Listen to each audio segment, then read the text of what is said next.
बेदिल मसरूर बदवी आमतौर ते माण्हू इहो सभु सम्झनि था त बेदिल मसरूर बदवी हिकिड़ो पूरो नालो आहे, पर ईअं इन में ही टे नाला आहिनि। माना हिकिड़ी ज़ात आहे बदवी, मसरूर मुंहिंजे बाबा साईं जो तख़ल्लुस आहे, बेदिल मुंहिंजो नालो आहे। बाबा साईं मूं ते जेको नालो रखियो हो बेदिल साईं जे निस्बत सां, हज़रत क़ादिर बख़्श बेदिल रहमत जे निस्बत सां बेदिल बख़्श। सो स्कूल में, प्राइमरी स्कूल में, थोरे अंग्रेज़ी स्कूल में, थोरे मैट्रिक में, थोरे पंहिंजे MA ताईं जेका मूं तालीम हासिलु कई उन में बेदिल बख़्श ई हुयो। ऐं टीवीअ ते जॾहिं मां मुलाज़मत जे लाइ अप्लाई कयो हो त उन में छाकाणि त मां अदबी तौर ते बेदिल मसरूर जे नाले सां मशहूरु थी वियो हुउसि, त मां वरी हिते जेका दरख़्वास्त ॾिनी हुई उन में बेदिल मसरूर ई लिखायो हो। पोइ थोरी दिक़त थी हुई इन ॻाल्हि जी, जॾहिं आइडेंटिटी कार्ड में बेदिल बख़्श हो, पोइ उनखे वरी तब्दील कराइणो हो। ख़ासि तौर ते उहो नादरा वारा जॾहिं ज़माने में शनाख़्ती कार्ड जो सिलसिलो कुझु ॾुखियो हूंदो, पर पोइ बि इहो कमु थी वियो जो हाणे उहो पको नालो थी वियो आहे। जेको अदबी नालो हो बेदिल मसरूर, उहो हाणे जहिड़ो मुंहिंजो घर जो नालो थी वियो आहे बेदिल मसरूर। ज़ात बदवी आहे। असांजो जेको बदवी ख़ानदान हो उहो बुनियादी तौर ते असांजे हज़रत महबूब सुबानी पीरान पीर दस्तगीर अलैहि रहमत जे ख़िदमत में आयो हो बगदाद शरीफ़ में। ऐं असांजे चाचे मरहूम प्रोफेसर लुत्फ़ुल्लाह बदवीअ जे पंहिंजे लिखणीअ मुताबिक़ त को बदवी ख़ानदान जो हिकिड़ो शख़्स हज़रत पीरान पीर दस्तगीर अलैहि रहमत वटि रुजू थियो हो, हुनजो मुरीद थियो हो ऐं यकीनन इस्लाम क़बूल कयो हूंदो। पोइ उन जा जेको ख़ानदान रहियो उहो हज़रत पीरान पीर दस्तगीर अलैहि रहमत जे ई ख़ानदान जो ख़िदमत गुज़ार रहियो ऐं मुसलसल एतिरे क़दुरु जो माना ख़िलाफ़त जे हिसाब सां बि उन्हनि खे काफ़ी सौगातूं मिलियूं, रूहानी सौगातूं मिलियूं, बातिनी सौगातूं मिलियूं, विलायतूं मिलियूं, इरफ़ान मिलिया। पोइ हज़रत असांजे महबूब सुबानी हज़रत पीरान पीर दस्तगीर अलैहि रहमत जे ख़ानदान जो हिकिड़ो बुज़ुर्ग हज़रत मोहम्मद उच वारो, गौस मोहम्मद उच वारो, उहो जॾहिं उन जिलान खां लॾे हेॾे आयो हो पंहिंजे सिंध जे पासे ॾे, तॾहिं उहो अची उच में रहियो। उच में उन सां गॾु जेके ख़ानदान आया हुआ उन्हनि में मीर अली हुआ, असांजा बदवी हुआ, कुझु दाया हुआ, जीअं थींदा आहिनि ख़ादिम सभु अची गॾु थींदा आहिनि, पंहिंजे पीरनि सां गॾु निकिरंदा आहिनि। हिजरत करे ही मुल्तान ते हिन ते उच में आया हुआ। पोइ इहा तारीख़ मूं बाबा साईं जे इन कुलियात जे सिलसिले में मूं जेका गॾु कई हुई उन में मूं उनखे न शामिलु कयो ऐं पाण मुल्तान बि वियुसि, उच शरीफ़ वियुसि, उतां बि कुझु रिवायतूं वठी आयुसि ऐं जेके जिलानी पीर उते जेके जीअरा हुआ जिन जो वास्तो तालुक़ु असांजे घर सां तमामु घणो घरेलू तरीक़े जो हूंदो हो, सो उन्हनि सां बि उन्हनि जी मुंहिंजी मुलाक़ात थी। पोइ उन सिलसिले में इहा रिवायत थोरी तस्दीक़ वारी थी त असांजो जेको ख़ानदान हो बदवी ख़ानदान उहो हज़रत गौस मोहम्मद उच रहमतुल्लाह अलैह सां गॾिजी उच आयो हो।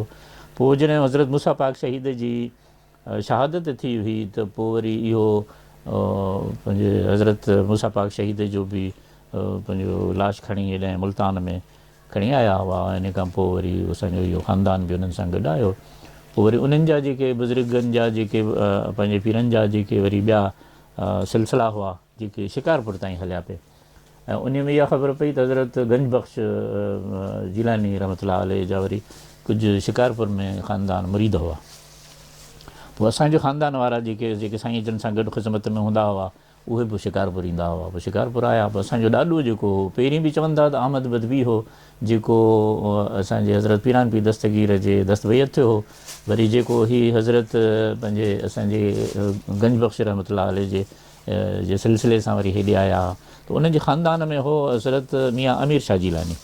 उहो अमीर शाह जीलानी शिकारपुर जॾहिं आयो त उन सां गॾु उहो वरी पोइ उते हवेली ववेली वरितऊं। सिंधी माण्हू जेके ज़ाहिर आहे पीरनि जी मोहबत कंदा हुआ, पीरनि जी इज़त कंदा हुआ, पीरनि जे रुतबे खे ॼाणींदा हुआ ऐं हज़रत पीरान पीर दस्तगीर अलैहि रहमत जो त तमामु वॾो हिकिड़ो पंहिंजो नालो हो, मशहूरी हुई ऐं उनजी जेका रुजूआत हुई तमामु घणी हुई।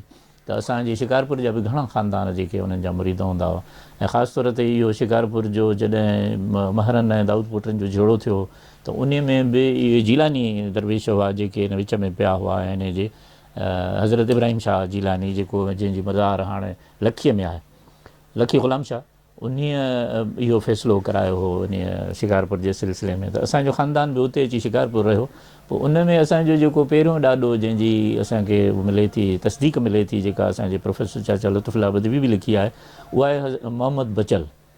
मोहम्मद बचल असांजो उहो पड़ ॾाढो थियो, जेको शिकारपुर जे हवाले सां असांखे हुनजो ॾस मिले थो। पोइ उहा बि सॼी सवानमो जेका आहे गॾु कई हुई, जेका ॾाॾे जे सिलसिले में। त ॾाॾे असांजे मोहम्मद बचल 3 शादियूं कयूं। पहिरीं जेका घरवारी हुई उन मां असांजो ॾाॾो रहीम बख़्श बदवी पैदा थियो। वरी उन खां पोइ जेको ॿियो असांजो ॾाॾो हो उहो हज़रत इमाम बख़्श, जेको जंहिंजो वरी औलाद लुत्फ़ुल्लाह बदवी थियो। वरी टियों जेको ॾाॾो हो उहो वरी असांजो शाहनवाज़ हो, जंहिंजी जेके औलाद थी उहा वरी सॼी लावलद औलाद रही। उन्हनि जूं नियाणियुनि शादियूं कयूं, जिन जी नियाणियुनि जो सिलसिलो नुख असांजी हले थी मुख़्तलिफ़ सिंध जे इलाइक़नि में। उन्हनि जा पंहिंजो औरतुनि जूं जेके मुड़ुस आहिनि, उन्हनि जा ॿार आहिनि, उहे सभु हिते असां सां तालुक़ में आहिनि। जेके असांजा कुझु ॾाॾाणा आहिनि, कुझु नानाणा आहिनि। ऐं वॾी ॻाल्हि इहा त असांजे ख़ुशीअ जी ॻाल्हि चइजे या हिकिड़ी ख़ुशनसीबे जी ॻाल्हि चइजे, जो शुरूअ खां वठी असांजो जेको ख़ानदान आहे उहो उन्हनि वरी दायनि में शादी कयूं आहिनि। घणो करे दायनि मां शादी कयूं। असांजे बाबा जी शादी बि वरी दायनि मां थी। ऐं असांजे ॾाॾे जी शादी वरी उसे हक़ा पंहिंजो उहा सोनारा हुआ उन्हनि जे ख़ानदान मां थी।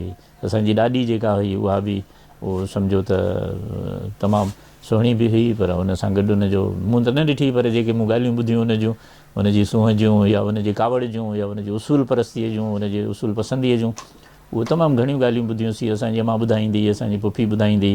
बाबा त असांखे एतिरो नसीबु न थियो मूंखे ख़ासि तौर ते।